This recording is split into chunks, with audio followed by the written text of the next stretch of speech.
Today I am going to discuss about the hemoglobin. Now hemoglobin is a globular protein and this globular protein is packed or fold into quaternary structure. Now जो quaternary structure है इसमें दो या दो से ज्यादा polypeptide chains involve होती हैं. सो इसका मतलब है कि जो हेमोग्लोबिन है इसका अगर क्वाटनरी स्ट्रक्चर है तो इसमें दो या दो से ज्यादा पॉलीपेप्टाइड चेन्स प्रेजेंट है. So haemoglobin is a tetramer. Tetramer का मतलब है कि इसमें 4 डिफरेंट सब यूनिट्स होते हैं जो कि डिफरेंट पॉलीपेप्टाइड चेन्स के बने होते हैं. और ये जो टेट्रामर है इट इज अ हेट्रोटेट्रामर. मींस जो सभी पॉलीपेप्टाइड चेन्स हैं ये डिफरेंट होती हैं. अगर हम एडल्ट हेमोग्लोबिन की बात करें तो जो 98% लोगों में एडल्ट्स में जो हेमोग्लोबिन है इसमें दो अल्फा सब यूनिट और दो बीटा सब यूनिट्स होते हैं. तो ऐसे दो अल्फा और दो बीटा मींस टोटल 4 सब यूनिट्स हैं. और जो अल्फा पॉलीपेप्टाइड चेन है ये डिफरेंट होगी और जो बीटा पॉलीपेप्टाइड चेन है ये डिफरेंट होगी. उसके बाद haemoglobin is a oxygen binding protein. ये ऑक्सीजन के साथ बाइंड करता है और ये ट्रांसपोर्ट करता है ऑक्सीजन को पूरी बॉडी में. उसके बाद it is a conjugated protein. Conjugated protein का मतलब है कि जो हेमोग्लोबिन है इसमें एक तो प्रोटीन पोर्शन है और दूसरा नॉन प्रोटीन पोर्शन है और इसे हम प्रोटोनिशियस कंपोनेंट और नॉन प्रोटीनिशियस कंपोनेंट भी बोल सकते हैं. अब जो प्रोटीन कंपोनेंट है और जो नॉन प्रोटीन कंपोनेंट है ये दोनों जो है फंक्शन परफॉर्म करते हैं हेमोग्लोबिन के केस में. सो यहाँ पे जो हेमोग्लोबिन है it is present in vertebrates and in some invertebrates. अगर हम इनवर्टिब्रेट्स में एग्जांपल लें तो ये कॉकरोच में प्रेजेंट है और सभी जो वर्टिब्रेट्स हैं इनमें हेमोग्लोबिन प्रेजेंट होता है. लेकिन जो हेमोग्लोबिन है ये मोस्ट ऑफ द केसेस में ये आरबीसीज में प्रेजेंट होता है which are the mature red blood cells. लेकिन कुछ केसेस में ये प्लाज्मा में भी प्रेजेंट होता है. फॉर एग्जांपल जो कॉकरोच है इसमें जो एचबी है ये प्लाज्मा में प्रेजेंट होता है. जबकि जो आर्कटिक फिश है ये एक वर्टिब्रेट है. कॉकरोच एक इनवर्टिब्रेट है जबकि जो आर्कटिक फिश है ये एक वर्टिब्रेट है और इसमें हेमोग्लोबिन जो है ये प्रेजेंट नहीं होता.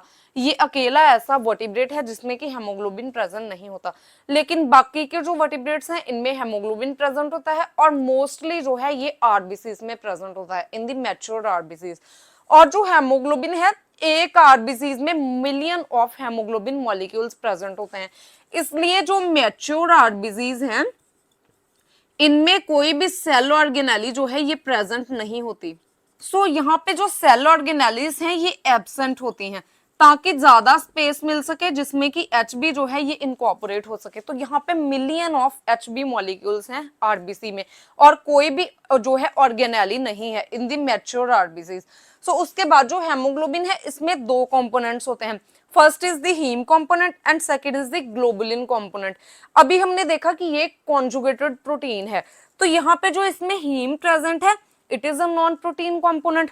सो ये एक नॉन प्रोटीन कंपोनेंट है और जो ग्लोबुलिन है it is a protein component. ये प्रोटीन है मींस ये प्रोटीन की पॉलीपेप्टाइड चेन है.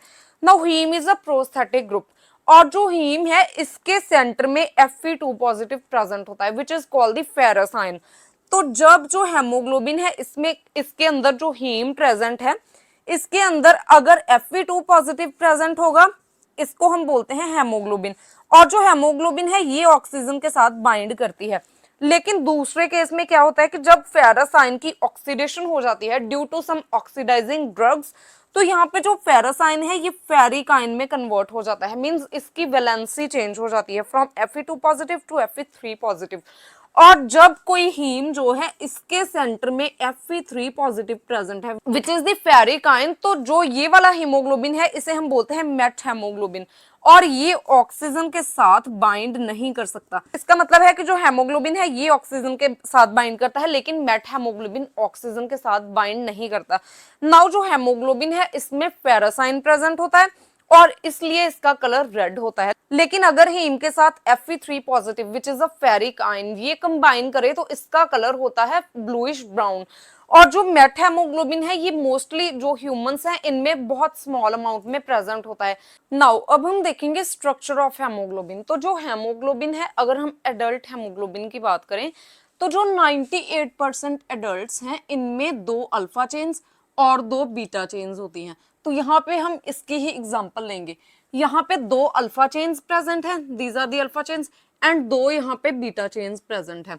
सो this is a polypeptide chain और इसके सेंटर में ये हीम प्रेजेंट है. This is called the haem. तो सभी के सेंटर में हीम प्रेजेंट है। इसका मतलब है कि एक हेमोग्लोबिन में 4 हीम ग्रुप्स हैं और उसके बाद जो हीम है इसके सेंटर में Fe2 पॉजिटिव प्रेजेंट होता है which is the ferrous ion. और जो एक फेरस आयन है ये एक मॉलिक्यूलर ऑक्सीजन के साथ बाइंड करता है जिसमें कि 2 ऑक्सीजन के एटम्स होते हैं। सो एक जो फेरस है ये एक ऑक्सीजन के साथ बाइंड करेगा। यहाँ पे 4 हीम्स प्रेजेंट है और चारों में फेरस आयन प्रेजेंट है। तो यहाँ पे टोटल जो इसमें फेरस आयन है ये भी एक मॉलिक्यूलर ऑक्सीजन के साथ बाइंड करेगा, इसमें है ये भी एक मॉलिक्यूलर ऑक्सीजन के साथ बाइंड करेगा और यहाँ पे जो फेरस आयन है ये भी ऑक्सीजन के साथ बाइंड करेगा। तो इसलिए जो एक हेमोग्लोबिन का मॉलिक्यूल है 1Hb मॉलिक्यूल ये एक टाइम पे 4 ऑक्सीजन के साथ बाइंड करता है।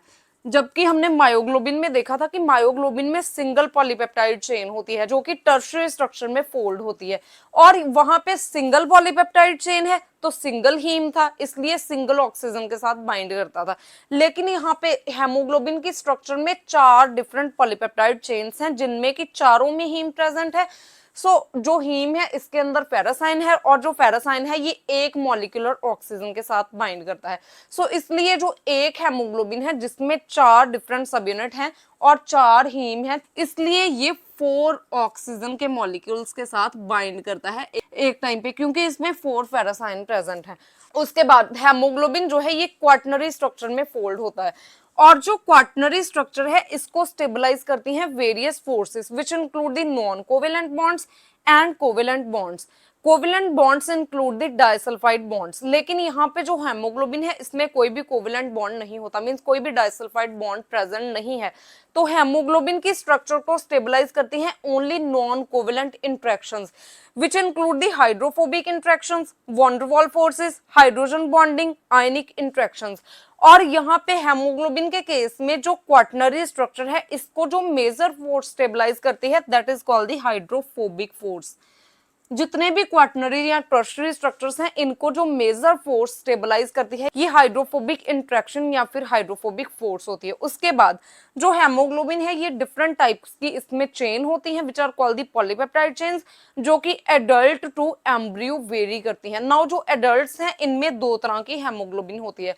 नाउ जो 98% एडल्ट्स हैं इनमें HbA1 टाइप की हेमोग्लोबिन है और जो HbA1 हेमोग्लोबिन है इसमें 2 अल्फा और 2 बीटा चेन्स प्रेजेंट होती हैं और या फिर सब यूनिट्स प्रेजेंट होते हैं। उसके बाद जो 2% एडल्ट्स हैं इनमें एक दूसरी तरह का हेमोग्लोबिन है which is called HbA2। Now जो HbA2 है इसमें 2 alpha and 2 delta chains present होते हैं, मींस इसमें बीटा सब यूनिट्स नहीं होते जबकि इसकी जगह पे यहाँ पे डेल्टा सब यूनिट्स होते हैं। उसके बाद फीटस हेमोग्लोबिन। नाउ जो फीटस है इसमें डिफरेंट तरह का हेमोग्लोबिन है और इसे हम बोलते हैं HbF। तो जो फीटस हेमोग्लोबिन है इसमें 2 अल्फा एंड 2 गामा चेन्स होती हैं। उसके बाद है एम्ब्रियोनिक HB। जब फीटस जो है इसकी डेवलपमेंट नहीं हुई होती और एम्ब्रियो प्रेजेंट होता है तो एम्ब्रियो में डिफरेंट टाइप की चेन्स होती हैं। इसमें दोनों चेन्स डिफरेंट हैं, 2 जीटा चेन्स हैं और 2 एप्सिलॉन चेन्स हैं और एम्ब्रियोनिक HB को हम बोलते हैं GHB। So this is about the structure of hemoglobin. After that, stability of hemoglobin structure and the types of hemoglobin present from adult to fetus to embryo. Now, hemoglobin में 2 components होते हैं. First is the globin component. Globin component include the alpha and beta chains. क्योंकि हम यहाँ पे HbA की बात कर रहे हैं, HbA1। तो जो HbA1 है इसमें एक ग्लोबिन कंपोनेंट है जिसमें 2 अल्फा और 2 बीटा सब यूनिट्स होते हैं और जो अल्फा एंड बीटा सब यूनिट्स हैं इनके सेंटर में हीम प्रेजेंट होता है। नाउ जो ग्लोबिन कंपोनेंट है सबसे पहले ये बाइंड कर सकता है विद द कार्बन डाइऑक्साइड और कार्बन डाइऑक्साइड के साथ जो ग्लोबिन है ये अल्फा और बीटा दोनों टाइप के ग्लोबिन बाइंड कर सकते हैं। उसके बाद जो ग्लोबिन है ये नाइट्रिक ऑक्साइड के साथ भी बाइंड कर सकता है। देन ये हाइड्रोजन के साथ भी बाइंड कर सकता है लेकिन ओनली विद द बीटा सब यूनिट और ये 2,3 बिस फॉस्फोग्लिसरिक एसिड के साथ भी बाइंड कर सकता है which is called the BPG। लेकिन जो BPG है इसके साथ ओनली बीटा सब यूनिट बाइंड कर सकता है, अल्फा सब यूनिट बाइंड नहीं कर सकता। उसके बाद जो हीम कंपोनेंट है ये एक तो ऑक्सीजन के साथ बाइंड करता है, उसके बाद ये कार्बन मोनोऑक्साइड के साथ बाइंड करता है। लेकिन जो हेमोग्लोबिन की कार्बन मोनोऑक्साइड बाइंडिंग अफिनिटी है ये to 300 टाइम्स ज्यादा होती है देन दी ऑक्सीजन। सो अगर इन्वायरमेंट में या फिर सराउंडिंग में अगर कार्बन मोनोऑक्साइड प्रेजेंट है तो ये कार्बन मोनोऑक्साइड के साथ ही बाइंड करेगा, ऑक्सीजन के साथ बाइंड नहीं करेगा, क्योंकि इसकी ऑक्सीजन बाइंडिंग अफिनिटी बहुत ज्यादा कम है than the carbon monoxide binding affinity, और ये नाइट्रिक ऑक्साइड के साथ भी बाइंड कर सकता है। नाउ जो हेमोग्लोबिन है जब ये कार्बन मोनोऑक्साइड के साथ बाइंड करता है तो it is called the carboxy haemoglobin, और जब ये कार्बन डाइऑक्साइड के साथ बाइंड करता है तो it is called the carbamino haemoglobin. Now जो ब्लड है इसकी पीएच होती है 7.34, और इस पीएच को मेंटेन करते हैं दो तरह के ions. First is the carbonic acid, it is the H2CO3 negative, and second is bicarbonate ion which is HCO3 negative। तो ये दोनों जो हैं ये ब्लड की पीएच को मेंटेन करते हैं विच इज 7.4। इसके बाद अब हम देखते हैं कि जो बाइकार्बोनेट आयन और जो कार्बोनिक एसिड है इनकी फॉर्मेशन कैसे होती है ब्लड वेसल्स में। सो this is a blood vessel, और ब्लड वेसल्स में ये आरबीसी प्रेजेंट है, this is a RBC and this is a blood vessel. Now जो ब्लड वेसल है इसमें कार्बन डाइऑक्साइड एंटर करती है, this is a carbon dioxide, suppose यहाँ पे 100% कार्बन डाइऑक्साइड है तो इससे जो 80% ऑफ कार्बन डाइऑक्साइड है ये ब्लड के प्लाज्मा में रहेगी, और बाकी की जो 20% कार्बन डाइऑक्साइड है ये आरबीसीज में एंटर कर जाएगी। नाउ जो आरबीसीज है इनमें 20% कार्बन डाइऑक्साइड है, ये जो कार्बन डाइऑक्साइड है ये वाटर के साथ यहाँ पे कंबाइन करेगी in the presence of enzyme carbonic anhydrase, और इस एंजाइम की वजह से यहाँ पे H2CO3 नेगेटिव की प्रोडक्शन होगी which is the carbonic acid. Now ये जो कार्बोनिक एसिड है ये फर्दर कन्वर्ट होता है इनटू द बाइकार्बोनेट आयन, और एक हाइड्रोजन का एटम रिलीज होता है यहाँ पे, और ये जो बाइकार्बोनेट आयन है ये एक तो पोटेशियम के साथ कंबाइन करेगा और सेकेंडली यहाँ पे ये सोडियम के साथ कंबाइन करेगा। नाउ जो सेल्स हैं यहाँ पे आरबीसी है, इसमें जो आरबीसी के अंदर पोटेशियम की रेशो ज्यादा होती है और सोडियम की रेशो कम होती है। अगर हम प्लाज्मा में देखें तो प्लाज्मा में इसका अपोजिट है, यहाँ पे जो सोडियम है इसकी रेशो ज्यादा होती है और पोटेशियम की जो रेशो है ये कम होती है। तो यहाँ पे क्योंकि पोटेशियम की रेशो ज्यादा है तो ज्यादातर जो HCO3 नेगेटिव है ये पोटेशियम के साथ कंबाइन करेंगे, तो इसकी रेशो ज्यादा होती है आरबीसी में, और ये सोडियम के साथ भी कंबाइन करेंगे लेकिन सोडियम के साथ इनकी रेशो कम होती है क्योंकि सेल के अंदर सोडियम कम अमाउंट में प्रेजेंट है। नाउ जो आरबीसी की मेम्ब्रेन है इसमें एक एंटीपोटर प्रेजेंट होता है, ये जो एंटीपोटर है ये क्लोरीन को अंदर ट्रांसपोर्ट करता है आरबीसी के, और ये जो बाइकार्बोनेट आयन है इसको आरबीसी से बाहर प्लाज्मा में ट्रांसपोर्ट करता है। नाउ ये जो बाइकार्बोनेट आयन बचे ये अब प्लाज्मा में है, अगेन जो प्लाज्मा है इसमें भी सोडियम और पोटेशियम आयंस हैं, तो यहाँ पे सोडियम की कंसंट्रेशन ज्यादा है, तो यहाँ पे जो बाइकार्बोनेट आयन है ये ज्यादा सोडियम के साथ बाइंड करेगा in order to form the sodium HCO3 negative, और इसकी रेशो ज्यादा है प्लाज्मा में, जबकि जो potassium HCO3 negative which is bicarbonate ion इसकी रेशो यहाँ पे कम है। नाउ हमने देखा कि यहाँ पे प्लाज्मा में 80% ऑफ कार्बन डाइऑक्साइड है, तो ये जो कार्बन डाइऑक्साइड है ये वाटर के साथ कंबाइन करेगी, लेकिन इस रिएक्शन में कोई भी एंजाइम यूज नहीं होगा, so it is a non enzymatic reaction. और इस रिएक्शन में भी सिमिलरली पहले कार्बोनिक एसिड की फॉर्मेशन होगी, और जो कार्बोनिक एसिड है ये ब्रेक होता है into the bicarbonate ion and H positive. यहाँ पे जो बाइकार्बोनेट आयन है अगेन एक तो ये सोडियम के साथ कंबाइन करेंगे एंड दूसरा पोटेशियम के साथ कंबाइन करेंगे, लेकिन ज्यादा कंसंट्रेशन किसकी है, सोडियम की है, तो यहाँ पे जो सोडियम के साथ बाइकार्बोनेट आयन कंबाइन करेंगे इनकी रेशो ज्यादा होगी, जबकि जो पोटेशियम के साथ बाइकार्बोनेट आयन बाइंड करेंगे इनकी जो रेशो है ये कम होगी। सो इस तरीके से जो carbonic acid and bicarbonate ion है ये ब्लड की पीएच को मेंटेन करते हैं। नाउ अब हम डिस्कस करेंगे fractional saturation of haemoglobin and it is denoted by Y। इसकी वैल्यू है पार्शियल प्रेशर ऑफ ऑक्सीजन 4। इसका मतलब है कि partial pressure of oxygen at which haemoglobin is saturated, और जो एक हेमोग्लोबिन है ये 4 ऑक्सीजन के मॉलिक्यूल्स के साथ बाइंड करता है, इसलिए यहाँ पे रेशियो में लिखा है 4 over PO2 4 plus P50। P50 का क्या मतलब है, it is a partial pressure of oxygen at which 50% of haemoglobin is saturated, so इसलिए इसको लिखा है P50। नाउ इसकी रेशियो भी 4 है क्योंकि एक जो हेमोग्लोबिन है ये 4 ऑक्सीजन के साथ बाइंड करता है। नाउ हेमोग्लोबिन के केस में दो कंडीशंस होती हैं अगर हम कोऑपरेटिविटी के बेसिस पे देखें। Now n is the ratio of cooperativity और it is also the number of oxygen. तो अगर यहाँ पे नंबर ऑफ ऑक्सीजन ज्यादा होंगे एज कंपेयर टू 1 तो it is called the positive cooperativity, और इस केस में जो ऑक्सीजन बाइंडिंग अफिनिटी है ये बहुत ज्यादा होती है। तो इस केस में जब पॉजिटिव कोऑपरेटिविटी हो तो जो ऑक्सीजन बाइंडिंग अफिनिटी है ये ज्यादा होती है। लेकिन दूसरे केस में अगर n की वैल्यू कम हो तो it is called the negative cooperativity, और नेगेटिव कोऑपरेटिविटी के केस में जो ऑक्सीजन बाइंडिंग अफिनिटी है ये लेस होती है।